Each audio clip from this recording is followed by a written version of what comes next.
मद से सभी बच्चों को उक्त सुविधाएं उपलब्ध करा दी गई हैं। लगभग 1,80,00,000 छात्र छात्राओं को निःशुल्क पाठ्य पुस्तकें एवं यूनिफॉर्म, स्कूल बैग, जूते मोजे समय से उपलब्ध कराने हेतु क्रिया प्रक्रिया को पारदर्शी एवं समयबद्ध बनाया गया है ताकि बच्चों को गुणवत्ता युक्त सामग्री प्राप्त हो सके।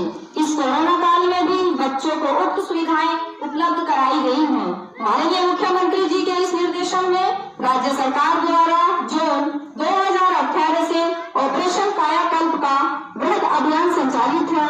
इस अभियान के अंतर्गत प्रथम वरीयता के आधार पर समस्त 1,59,000 परिषदीय विद्यालयों को 18 आधारभूत अवस्थापना सुविधाओं से संतुष्ट करने के लिए अभियान गतिमान है, जिसमें उल्लेखनीय प्रगति हुई है। महत्वाकांक्षी मिशन प्रेरणा के अंतर्गत